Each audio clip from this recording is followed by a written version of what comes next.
मैंने तो हुआ राजा तो राजा होते हैं, राजा के व्यवहारों बहुत बढ़िया ठीक होते हैं और ज्यादा बैठो नहीं ठीक होते। काहे से फिर कवि ने कल्पना करते हुए कहा कि राजा जोगी और अग्नि जल इनकी उल्टी दी, अब बचियत रहियो जगत में थोड़ी पाले थी। राजा और जोगी, राजा न जाने का कैसे ये जगह ब्राह्मण नहीं काम करेंगे।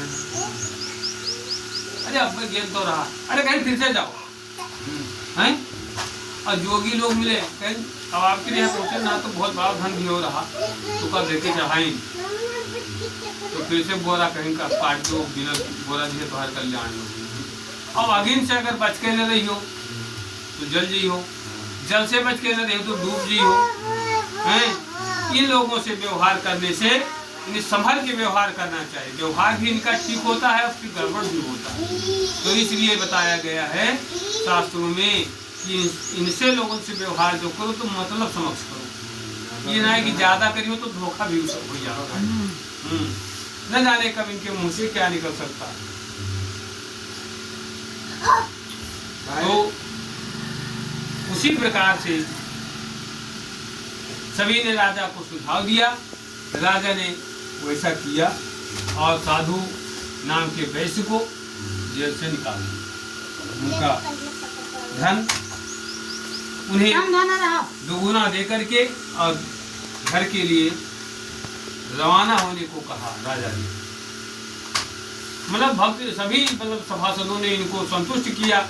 संतुष्ट होने के बावजूद में कहीं प्रसन्न होंगे, खुश कर लेंगे तो कहीं निकाल दो। जेल से निकाल करके बहुत बड़े सुनसान जेल में इन लोगों को बंद कर रखा है चोर होने के नाते। इसलिए बहुत साधु नाम के वैसे और उनका दिमाग बहुत कठिन कारागार में पड़ गया। अब बेचारे काफी दिन बीत गए। उसके बाद में जब वस्त्र जो है मैले कुचीले हो गए तब इन्होंने दर्जी को बुलाया, नया वस्त्र दिलवाया, सारे कपड़ों से सुसज्जित किया और उसके बाद में निकाह धन इन्हें धुना करके दिया जैसा सभी जिन्होंने गाय सला दिया। और अब हीरा जो है जो बनिया के काम का है, हरा मिर्चा जीर बहरी है पीछे काम है, लेकिन अब राजा के लिए कहाँ उधर रहेगा। तो जिन्हें उनके रोज आवाज जाते 100 में तो बन के सब दरबार में खाएगा। काफी समय होगा जब 2-4 महीना बीत गए उसके बाद घरा कहाँ है। तो उसके बदले में उसके औसत में इन्होंने हीरा जवाहर दे दिया। राजा ने कहा ले जाओ और इससे तुम जो कुछ चाहोगे वो कर सकते हो। तो अब तुम साधु यहाँ से अपने घर के लिए प्रस्थान, इसलिए अब तुम अपने घर को चले जाओ। तो जैसा राजा ने कहा वैसा किया।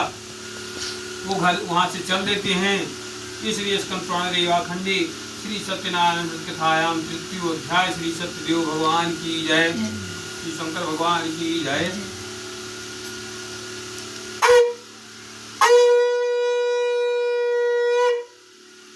तो यात्रा तो कृतवान साधु मंगलान पूर्विकाम ब्राह्मणाय धर्म दत्वा नगरम।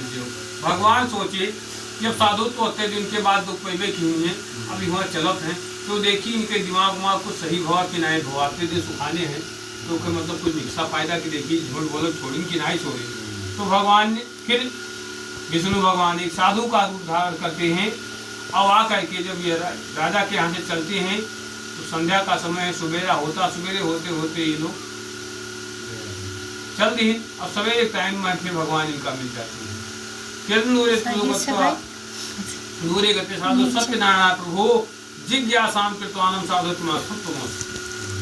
तो साधु रूपी भगवान ने पूछा हे साधु इस तुम्हारी नाव में क्या चीज है और मैं जानना चाहता हूँ, तो कृपा करके मुझसे बतला दीजिए। तो महाजनों मस्तु अच्छा कथम प्रपक्ष ढूंढो बुद्धाम ने मौससी क्यों इस तुम पूछते हो। पूछने का तुम्हारा मतलब क्या है? तुम हमारे धन को हरण करना चाहती हो कि हमारे धन को तुम लेना चाहती हो? क्या कारण है इसको मुझसे बतलाइए। तथा पात्रा दिगम जब भगवान पूछते ही रहे तब जब पड़े ही रह गए, इनके गले लगे ही रह गए, पूछते ही रह गए। तब इन्होंने कहा कि लता पात्रादिगम से मैं जात का बनिया हूँ और पंसार खाने के सिवा और कौन सी वस्तु इस नाव में हो सकती है। तो भगवान ने कहा निठुर निठुरम च वाचा सुत्वा सत्यम भवत्यव, हे निठुर तुम्हारी वाणी सत्य है। ऐसा कहा करके योग मुक्तो कथा शीघ्रम दंडी तो समीपता, और दंडी रूपी भगवान वहां से अंतर्ध्यान हो गए।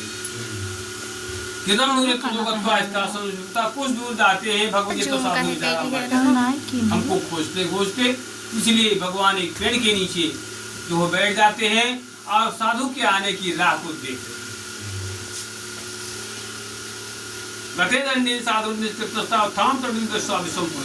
अब साधु ने अपना नित्य कर्म किया, स्नान ध्यान जो कुछ करना था किया। उसके बाद में नावका के तरफ जब देखा तो नाव जो है जल में डूबी चल रही थी, तो जल के ऊपर आ गई। अब बेचारे साधु नाम के वैश्य उस नावका को देख करके भयभीत हो गए। नाव के ऊपर चढ़े तो जिन्होंने जैसे ही इन्होंने बताया था कि लता पात्रा दिगम चयो, उसी प्रकार से सारी नाव में लता पात्रा इत्यादि सारी समस्त वस्तुएं पंसार खाने की ही मिली।